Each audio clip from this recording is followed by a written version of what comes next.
Alright, so I purchased this zero-turn Hustler Raptor 52-inch June 29th of 2018, and since then I have put roughly 91.2 hours on it. So that's a lot of hours. And it needs a 100-hour maintenance interval. So today I'm going to be teaching you how to do that. So let's go over the tools that we're going to need. And by the way, this is a Kawasaki FR691v. Collect all the used oil. And the next thing you're going to need is a funnel. And make sure your funnel is clean on the inside, which you can tell I have some work to do there. And then you're going to need an oil filter, and you can just go online to figure out what type of oil filter you want or need. And now I have oil, and I'm not saying to put John Deere oil in a Kawasaki engine. This is just really poor planning on my part. And it actually takes 64 fluid ounces or 2 quarts of oil. Okay, so now that I have my zero turn on a nice flat surface, we can begin to change the oil. So the first thing I'm going to do is I'm going to flip this over. And what we want to do is we want to find the oil drainage plug. And if you can tell, right there is the oil drainage plug. So basically what we do is there's a tube that comes with the zero turn, and you basically shove it up onto that nipple right there, and then you're ready to go. So let's demonstrate that. But you need to make sure that you have it in between there, because that's where the oil is going to run out. So this is actually kind of a frustrating process.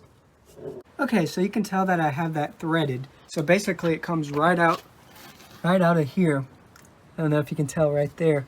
That's where the oil is going to drain out. So you want to put the plastic container right there. Okay guys, I don't know if you can tell or not, but my oil drain is right there into the container, so it's ready to be drained.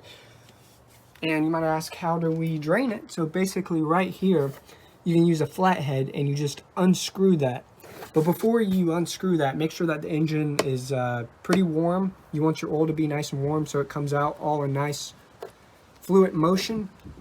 Alright, so I just unscrewed that valve right there with this adjustable wrench. You could use a flathead, socket set, anything. And so what you want to do is you want to make sure that you pop this oil cap to let air into the system. And as you can tell, it has drained. And I believe it's still draining a little bit. Let's see if you can get a picture of it. You can tell it's dripping a little bit, so I'm going to wait for that to finish up. Okay, so I'm confident that the oil is finished draining. So what I'm going to do is I'm going to tighten this bolt up. So let's go do that. Okay, so I've tightened that up. I've tightened that bolt out. And I've disconnected that tube. So now let's disconnect this oil filter. Alright, so as you can tell, there's actually some oil still left in it. So if I was you, I'd put like a little Tupperware container there to catch any excess oil. But anyways, I'm going to pour this into the oil. Okay, so now what you're going to do is you're going to dip your finger in the new oil and just lubricate the gasket. And now we're going to install it. And you just want to hand tighten this. You don't want to tighten it down with a wrench. Okay, so now just take out the oil cap and we can start pouring in the 2 quarts of oil along with our funnel.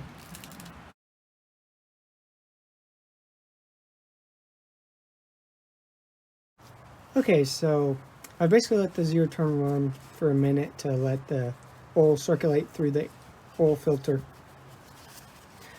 And I know a lot of people put the oil filter first, but since it's in there horizontal, I have a tendency to spill things, so that wasn't even an option. So let's get an oil reading on this. So in order to do this, it does not want you to spin the threads. So if you want a good reading, you don't want to spin the threads. And as you can tell, it's full, so I'm happy with that.